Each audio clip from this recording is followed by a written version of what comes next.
My dear friends, जो भी intermediate pass, matric pass, graduate हैं बच्चे और हायर एजुकेशन में एडमिशन लेना चाहते हैं आप,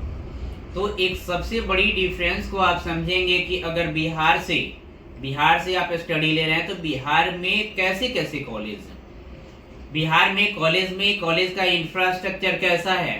बिहार के कॉलेज का जो है हॉस्पिटैलिटी कैसी है, फैकल्टी कैसी है। जैसा कि मैंने देखा है अभी तक जितने भी नर्सिंग कॉलेज हैं, तो नर्सिंग कॉलेज एक बिल्डिंग में स्टार्ट कर दिया गया है, एक स्कूल जैसा या छोटा सा बिल्डिंग में क्लासेस स्टार्ट कर रहे हैं। कहीं पे एडमिशन ऑफिस बना दिए, स्कूल के पास ना ही अच्छी फैकल्टी है, ना ही उसके पास हॉस्पिटल्स है, ना ही वो INC अप्रूव्ड है। हाँ, BNRC अप्रूव्ड होती है। तो बहुत सारे ऐसे मोड़ चौक पे जो है नर्सिंग कॉलेज खुले हुए हैं, जहाँ पे जो कॉलेज का डेफिनेशन होता है, जो रियल डेफिनेशन होता है कि कॉलेज में क्या क्या चाहिए, एक कॉलेज खोलने के लिए क्या क्या जो है एकदम महत्वपूर्ण चीजें, उसके लिए क्या क्या होनी चाहिए। गर्ल्स हॉस्टल फैसिलिटी है ना, हॉस्पिटैलिटी, हॉस्पिटल्स वगैरह भी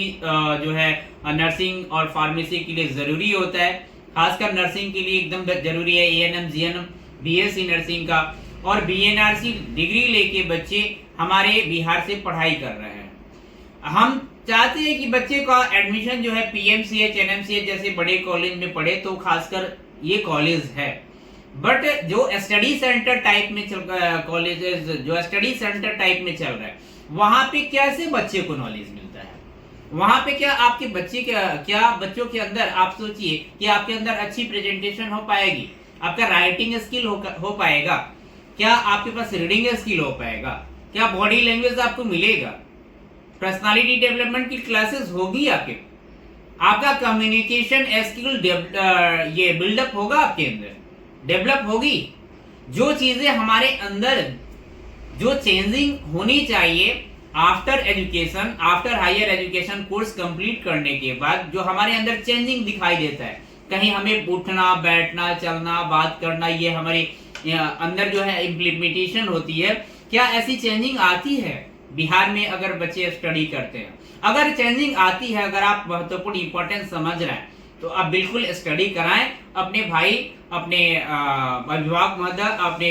बच्चों का एडमिशन कराएं। बट अगर लगता है कि नहीं, इस समय अनुसार, समय के अनुकूल अगर ये चीजें बिल्डअप बच्चों के अंदर इम्प्लीमेंट नहीं हो रहा है, उसके अंदर स्टडी करने के बावजूद भी कोई सुधार नहीं हो रहा है, उसके बात करने का तरीका सलीका नहीं सुधर रहा है, तो आप बच्चे को, मेरी आग्रह रहेगी कि जितने भी A ग्रेड कॉलेज है बिहार से बाहर, NAC NB NIRF कॉलेजेस जो मुख्यमंत्री के द्वारा भी चिन्हित किए गए हैं, उस कॉलेज में आप जरूर बच्चे की नामांकन कराएं मैट्रिक इंटरमीडिएट के बाद, क्योंकि वहां पे ये क्वालिटी बच्चों के अंदर आती है और पढ़ने के दौरान आ जाती हैं, और बच्चों के पढ़ाई में ही झलकता है कि बच्चा हमारा जो है वो पढ़ाई में अच्छा हो रहा है, बच्चे के अंदर कुछ चेंजिंग आ रही है। क्योंकि changing is the rule of the world, परिवर्तन ही संसार का नियम है। कोई भी प्राइवेट या गवर्नमेंट जॉब में कोई भी ऑफिसर्स या कोई भी इंटरव्यूअर आपके बच्चों के अंदर क्वालिटी को देखता है,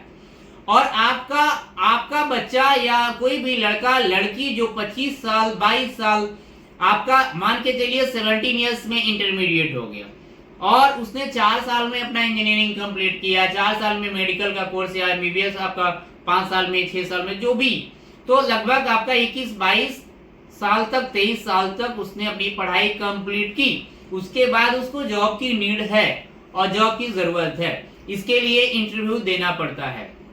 और जिस बच्चे के अंदर ये क्वालिटी नहीं रहेगी,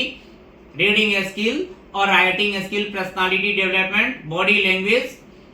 तो ये जो स्किल नहीं रहेगा, तो फिर उसके अंदर टैलेंट नहीं होगी, क्योंकि टैलेंट डिपेंड करता है स्किल पे, और स्किल डिपेंड करता है बच्चों के नॉलेज पे, और नॉलेज डिपेंड करता है कॉलेज के इन्वायरमेंट पे, कॉलेज का इन्वायरमेंट और फैकल्टी कैसा है, और रियल में वो कॉलेज है या फिर स्टडी सेंटर है। तो इसको जो है चूज करना, इसको समझना एक पेरेंट्स का काम है। और अगर पेरेंट्स आप नहीं समझ पा रहे हैं, तो आप शिक्षा सलाहकार से मिले, शिक्षा सलाहकार से मिलके बात करें, क्योंकि शिक्षा सलाहकार के पास जो है ये सारी नॉलेज रहती है। अब ऐसे ऐसे मार्केट में काउंसलर हैं जिनको काउंसलिंग का स्पेलिंग तक लिखने नहीं आता है, जिनको करियर भी समझ में नहीं आता है कि करियर और कैरियर और ये वर्ड में क्या अंतर है। तो वे लोग, अब उन लोगों से आप काउंसलिंग करवाते हैं, उन लोगों से आप बात करते हैं, तो अगर मान के चलिए जिसके पास खुद का ज्ञान नहीं होगा तो दूसरों को ज्ञान कैसे देगा। इस बात को आप खुद से समझ सकते हैं और अपने बच्चों के उज्जवल भविष्य के लिए आप अपने शिक्षा सलाहकार से एक बार संपर्क कर सकते हैं। Thank you so much.